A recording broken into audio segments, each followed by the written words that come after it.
Hello friends, আসসালামু আলাইকুম। Dubai ভিসার আরও একটি চমৎকার আপডেট নিয়ে চলে আসলাম আপনাদের মাঝে। তাই যে যেখান থেকে এই ভিডিওটি দেখছেন, আশা করি ভিডিওটি স্কিপ না করে ভিডিওটি শেষ পর্যন্ত দেখে যাবেন। ইনশাআল্লাহ আপনারা এই ভিডিওর মাধ্যমে আপনাদের অনেক কনসেপ্ট আপনারা ক্লিয়ার করতে পারবেন এবং সংযুক্ত আরব আমিরাতে যাওয়ার যে কৌশলটা এবং সংযুক্ত আরব আমিরাতের ভিসা নিয়ে যে আপডেটটা, সেই আপডেটটা সম্পর্কে আপনারা জানতে পারবেন। এবং দুবাইয়ের যে ফ্যামিলি ভিসা, এই ফ্যামিলি ভিসার আপডেটটা আমি আমার ভিডিওর শেষ পর্যায়ে আপনাদের জানিয়ে দেবো ইনশাআল্লাহ।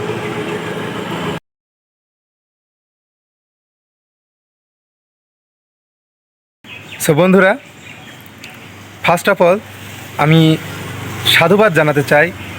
আসলে ধন্যবাদ দিলে ছোট হয়ে যাবে বিষয়টা। আমাদের যে প্রধান উপদেষ্টা ডক্টর মোহাম্মদ ইউনূস সাহেবকে এবং নবনিযুক্ত যেই সংযুক্ত আরব আমিরাতে বাংলাদেশি যে রাষ্ট্রদূত, তাকেও সাধুবাদ জানাতে চাই।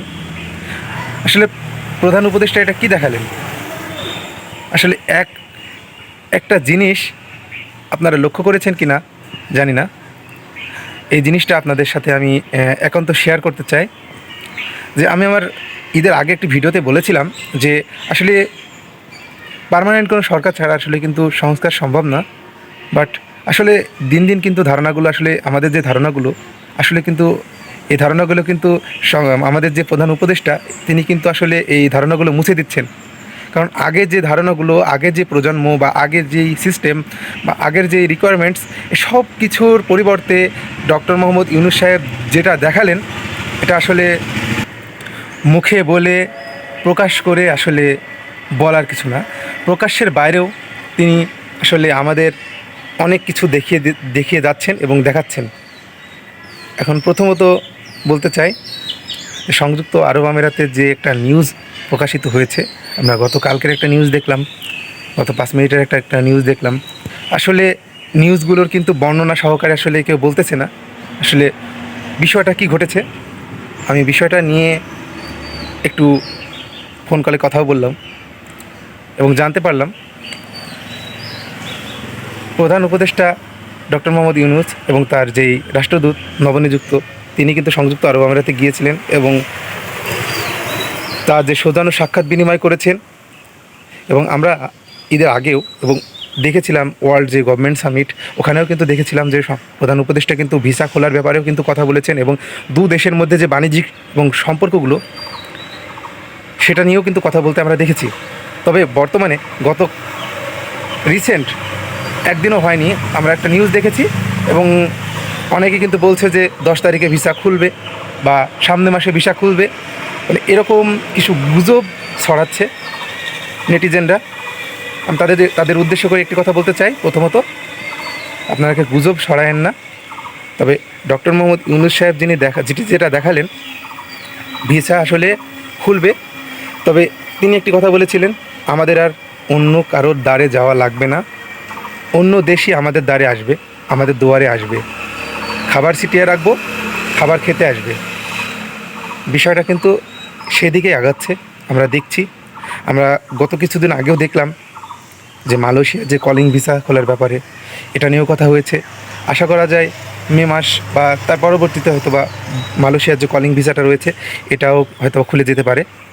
তবে যে বর্তমানে যে প্রেক্ষাপট, এটা নিয়ে একটি কথা বলছি। সংযুক্ত আরব আমিরাতে যারা ভিসা প্রত্যাশী রয়েছেন, যারা ফাইল জমা করে রেখেছেন বা যারা অনেক দিন যাবৎ, 1 বছর আগেও বা যারা ফাইল জমা করে রেখেছেন, আমি বলবো যে বর্তমানের যে প্রেক্ষাপট, এই প্রেক্ষাপট অনুসারে আপনারা আপনাদের ফাইলগুলো উইথড্র করে নেন ভাই। আপনারা আপনাদের ফাইলগুলো উইথড্র করে নেন। আপনারা উইথড্র করে নিলে হয়তো বা আপনাদের যে টাকা পয়সা লেনদেন করেছেন, অনেকে ঋণগ্রস্ত, অনেকে অনেক এনজিও থেকে আসলে ঋণ নিয়েছেন, অনেকে অনেক আত্মীয় স্বজনের কাছ থেকে ঋণ নিয়েছেন। আসলে আমরা জানি যারা মধ্যপ্রাচ্যে যান বিশেষ করে, তারা কিন্তু আসলে তাদের কিন্তু মূল্যবান যে ক্যাশ টাকা, এটা কিন্তু থাকে না। এটা আমরা কিন্তু সবাই কম বেশি জানি। সো আপনাদের উদ্দেশ্য করে একটু কথা বলতে চাই ভাই, আপনারা ফাইলগুলো যারা দিয়েছেন ঘুরিয়ে নেন। এবং এখন বর্তমানে যে ভিসা খোলার ব্যাপারে একটা কথা আমি আমার গত ভিডিওতে বলেছিলাম এবং নিউজ দিয়েছিলাম, এটা কিন্তু সম্পূর্ণ সত্য একটি কথা।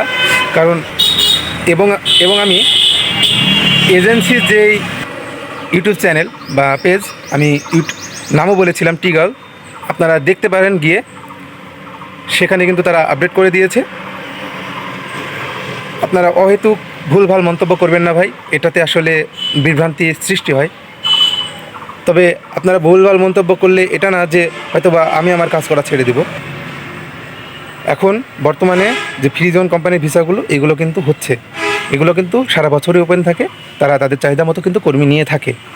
এখানে একটি বিষয় আপনাদের বলে রাখি যে আপনারা হয়তোবা অনেকে বলেছেন যে কোনো নিয়োগ দেখলেন না। আসলে ফ্রি জোন কোম্পানি যে নিয়োগগুলো তারা কিন্তু প্রকাশিত করে কোন দেশের জন্য কত কর্মী নেবে, এটার বিষয়ে কিন্তু কোনো কোটা কিন্তু তারা বর্ধিত করে রাখে না। যারা ফাইল জমা করে, যারা ফাইল সাবমিট করে, যে এজেন্সিগুলো কাজ করে, সেই এজেন্সি ফাইলগুলো আসলে তারা কিন্তু দেখে এবং তারা যদি মনে করে এবং তারা ইন্টারভিউ নেয়, যারা সিলেকশন হয় বা সিলেক্ট হয় তারা কিন্তু ভিসা পায়। এটা এতটুকু সত্য, এর ব্যতীত কিছু না। তাই ডক্টর মোহাম্মদ ইউনূস সাহেবকে পরিশেষে একটি কথাই বলতে চাই, তিনি যেটা করছেন আসলে এটা আমাদের মঙ্গলের জন্য করছেন। আশা করা যায় খুব শীঘ্রই সংযুক্ত আরব আমিরাতের দুয়ার খুলবে এবং সেখানে বাংলাদেশের দুই দেশের মধ্যকার যেই বাণিজ্যিক যে ব্যাপারটা এটা আরও উন্নত হবে। শুধু ভিসা খোলায় নয়, আমাদের জন্য খুব সুসংবাদ একটি অপেক্ষা করছে, হয়তোবা খুব শীঘ্রই আমরা এটা জানতে পারবো। এবং একটি কথা আপনাদের বলতে চাই, আগের থেকে সুযোগ সুবিধা আরও দ্বিগুণ হবে এবং তিনগুণ হবে। আমরা আগে যারা প্রবাসে ছিলাম বা আপনারা আগে যারা প্রবাসে গিয়েছিলেন আর যারা যেতে যাচ্ছেন, আপনারা এতটুকু শিওর থাকেন আগের থেকে আমাদের যে সেবাটা, কস্টিং বিষয়টা সব কিছু মিলিয়ে কেউ ভোগান্তি পাবেন না। আগের থেকে অনেক ক্লিয়ার হবে এবং অনেক সহজতর হবে। আর আমি একটি কথা বলতে চেয়েছিলাম যে ফ্যামিলি ভিসা, হ্যাঁ, সংযুক্ত আরব আমিরাতের ফ্যামিলি ভিসা নিয়ে আমি একটি নিউজ পেয়েছিলাম, এটার কতটুকু সত্য জানি না, তবে আপনাদের সামনে আমি শেয়ার করতে চাই বিষয়টা। আপনারা কেউ খারাপভাবে নেবেন না। আমি একটি ভিডিওতে দেখলাম এবং একটি নিউজে দেখলাম যে সংযুক্ত আরব আমিরাতে যারা বৈধ, যাদের ভ্যালিডিটি ইমিরেটস আইডি কার্ড রয়েছেন এবং ইমিরেটস আইডি কার্ডের যে মেয়াদ রয়েছে ক্লিয়ার কাট, যাদের ইমিরেটস আইডি কার্ডের ভ্যালিডিটি রয়েছে তারা চাইলে তাদের পরিজন বা ফ্যামিলি সদস্যকে সংযুক্ত আরব আমিরাতে নিতে পারবেন। এটা আমরা দেখলাম, এটা কতটুকু সত্য জানি না, তবে ইতোমধ্যে আমরা কাউকে এখনও দেখিনি যে বাংলাদেশ থেকে ফ্যামিলি ভিসায় গিয়েছে। আর এখন বর্তমানে লেবার ক্যাটাগরি বলেন, সব রকম ক্যাটাগরির ভিসা কিন্তু আউটসাইডের কোনো ভিসা হচ্ছে না ইস্যু। তবে ইস্যু বলতে গেলে ওই যে লেবার বলতে গেলে আমরা যে লেবারের কথা বলছি সেটা হচ্ছে আপনার ট্রান্সগার্ড কোম্পানি বা যে সকল কোম্পানিগুলো রয়েছে ফ্রি জোন, এ সকল কোম্পানিগুলোরই ভিসা ইস্যু হচ্ছে, কম বেশি, খুব বেশি নয়। আর ভিজিট ভিসা কিছু কিছু হচ্ছে। আর আমরা আরেকটা নিউজ শুনলাম যে 5 বছরের মাল্টিপল ভিসা, 5 বছরের মাল্টিপল ভিসাও হয়তো বা উন্মুক্ত হয়েছে। সো দেখা যাক, এটা বাংলাদেশিদের জন্য না। ভিসার আপডেট আজকে এতটুকুই। সকলে ভালো থাকবেন, সুস্থ থাকবেন। আর আমার আগের ভিডিও যারা দেখেন নাই অবশ্যই আমার আগের ভিডিওটি দেখে আসবেন। আগের ভিডিওর লিঙ্ক আমি আমার ডিসক্রিপশন বক্সে পিন করে দিয়েছি, আপনারা দেখে আসবেন। আর যদি আমার ভিডিওগুলো আপনাদের ভালো লাগে অবশ্যই আমার চ্যানেলটা সাবস্ক্রাইব করে দিবেন। আশা করি নিত্য নতুন কোনো আপডেট পেলে বা কোনো তথ্য পেলে ইনশাল্লাহ আপনাদের সামনে আমি দেওয়ার চেষ্টা করব। ভিসা খোলা মাত্রই আপনাদের সামনে তুলে ধরার চেষ্টা করব। আজকে এই পর্যন্তই, ধন্যবাদ সবাইকে।